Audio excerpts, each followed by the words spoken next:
നമസ്കാരം. ഇന്നലെ ഭാരതത്തിൽ ഒട്ടാകെ ഇടതുപക്ഷ സംഘടനകളിൽ പണിമുടക്കിലായിരുന്നു. പക്ഷേ നമ്മുടെ കേരളത്തിൽ മാത്രമാണ് അത് സ്ട്രോങ് ആയത്. ബാക്കി എല്ലാ സംസ്ഥാനങ്ങളിലും വണ്ടികളൊക്കെ ഓടി വേറെ കുഴപ്പങ്ങളിലായിരുന്നു. കേരളത്തിൽ അതൊരു അക്രമ പരമ്പരയായി തുടങ്ങുകയായിരുന്നു. കാരണം എല്ലായിടത്തും പ്രശ്നങ്ങളായിരുന്നു. ഇവിടെ ഞാനിപ്പോൾ നിൽക്കുന്നത് ആറ്റിങ്ങൽ ഗവൺമെൻറ് ബോയ്സ് ഹൈസ്കൂളിലാണ്. ഇവിടെ ഒരു ദാരുണമായ സംഭവം നടന്നു. ഇവിടെ സമരം ചെയ്യാനെത്തിയ സമരാർത്ഥികൾ ഇവിടുത്തെ ഹയർ സെക്കൻഡറി സ്കൂളിലെ ഇംഗ്ലീഷ് അധ്യാപകനായ അനൂപ് സാറിനെ മർദ്ദിച്ചു. അനൂപ് സാറിൻ്റെ വാക്കുകളിലൂടെ. ഇന്നലെ ഞാൻ ഇവിടെ ഒന്ന് ഒത്തുകിയതിന് ശേഷം നമ്മളിവിടെ നിന്ന് ഉണ്ടായിരുന്നു. അപ്പോൾ ഞാൻ അവിടെ സ്റ്റാഫ് റൂമിന് വെളിയിൽ നിൽക്കുന്ന സമയത്ത്, ഹൈസ്കൂൾ സ്റ്റാഫ് റൂമിന് വെളിയിൽ നിൽക്കുന്ന സമയത്ത് ഒരു സംഘം ഒരു 10-20 ബൈക്കുകളിലായിട്ടുള്ള എത്രയും കൃത്യമുണ്ട് ഏകദേശം അത്രത്തോളം ബൈക്കുകളുടെ ആൾക്കാർ വന്നു. അവരുമായിട്ട് ഇവിടെ ഉള്ളവരുമായിട്ട് അവർക്ക് അവർ ചെറിയ ആത്മഹത്യയിലേക്ക് ഉണ്ട്. പക്ഷേ ഞാനതിലൊന്നും ഉൾപ്പെടാതെ മാറി നിന്ന ഒരാളാണ്. അപ്പോൾ വെറുതെ നിന്ന് എൻ്റെ അടുത്ത് വന്ന് പ്രൊവോക്ക് ചെയ്യാൻ വേണ്ടിയിട്ട് വെറുതെ എന്തെങ്കിലുമൊക്കെ ചീത്ത വിളിക്കുക, അങ്ങനെ കണ്ടിന്യൂ ചെയ്തുകൊണ്ടിരുന്നിട്ട് അപ്പോൾ ഇത് ശരിയാവില്ല എന്ന് തോന്നിയപ്പോഴത്തേക്ക് ഞാൻ പോലീസിനെ വിളിക്കാനായിട്ട് ഫോൺ എടുത്തു. ഒത്തിരി അങ്ങോട്ട് മാറി നിന്ന് പോലീസിനെ വിളിച്ചു. തുടങ്ങി ഒരു നമ്പറിൽ വിളിച്ചു. അപ്പോൾ അവർ വേറെ ഒന്നിലേക്ക് റീഡയറക്റ്റ് ചെയ്തു. ആ സമയത്താണ് ഓടിക്കൊണ്ട് വന്ന് ചീത്ത വിളിച്ചുകൊണ്ട് പിടിക്കുകയും കൈ വിളിച്ചിരിക്കുകയും ചെയ്തു. പ്രൊവോക്ക് പല പ്രാവശ്യം ശ്രമിച്ചു. ശരിക്കും സാർ അവരുടെ തർക്കിക്കുന്നത് ഞാൻ ഒരു അക്ഷരം പറയാതെ മാറി പോവുകയാണ്. പലരും അവരോട് സംസാരിക്കുന്നുണ്ട്. പക്ഷേ ഞാനാണെങ്കിൽ യാതൊന്നും ചെയ്യാതെ മാറിപ്പോയത്. പക്ഷേ ഇവർ ബോധപൂർവ്വം എന്നെ ടാർഗറ്റ് ചെയ്തൊന്നും തന്നെ വന്നു. ടാർഗറ്റ് ചെയ്യാൻ ഞാൻ ഈ വിവരാവകാശ അയക്കുന്നതിൻ്റെ പേരിൽ പലർക്കും വിരോധമുണ്ട്. അതിൻ്റെ പേരിൽ എന്നെ തന്നെ ടാർഗറ്റ് വിരോധം പല ആൾക്കാർക്കും ഉണ്ട്. അപ്പോൾ ഞാൻ ഇവിടേക്ക് അയക്കുന്ന പല ആൾക്കാർക്കും ഉണ്ട്. അപ്പോൾ ആരൊക്കെയൊന്നും എനിക്കിപ്പോൾ പറയാൻ കഴിയില്ലല്ലോ വിരോധമുണ്ട്. അപ്പോൾ ആരുടെയോ വിരോധമുണ്ട്. അവർ വളരെ കൃത്യമായിട്ട് എന്നെ ആക്രമിക്കാനുള്ള ഇൻഫർമേഷൻ കൊടുത്തു വിട്ടാണ്. കേസ് കൊടുത്തു.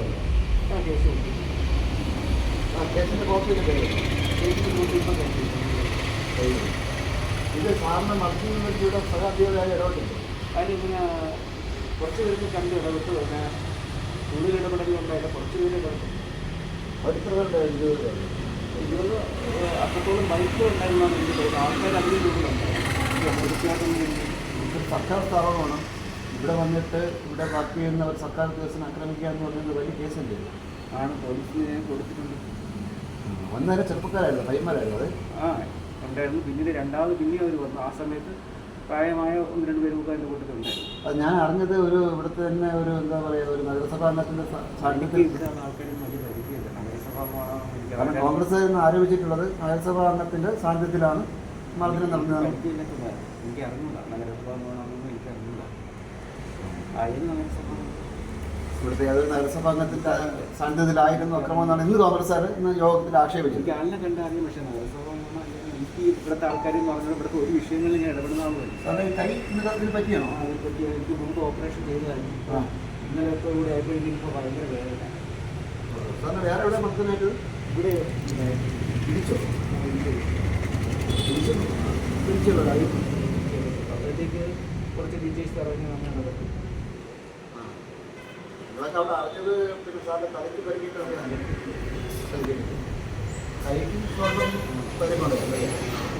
പക്ഷേ വേറൊരു പ്രശ്നമാണ്. ഇന്നലെ ഇവിടെ ഒരു നിരീക്ഷണ ക്യാമറ വർക്ക് ചെയ്തോന്ന് എനിക്ക് സംശയം.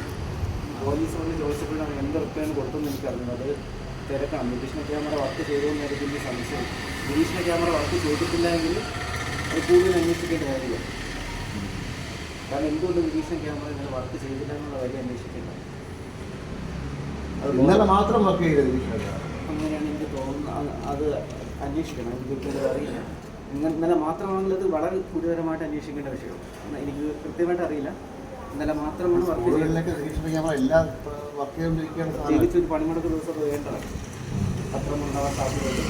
ആ സമയത്ത് അത് വേണ്ട. അത് വർക്ക് ചെയ്തിട്ടില്ലെങ്കിൽ അത് വളരെ ഗുരുതരമായിട്ട് അന്വേഷിക്കണം. അതിൻ്റെ പിറകിലുണ്ടായിരുന്ന കാരണം ഉണ്ടാകും. അല്ല, ശരിക്ക് സർക്കാർ തന്നെ ഡയസ്മോൺ പ്രഖ്യാപിച്ചിട്ടുണ്ടായിരുന്നു.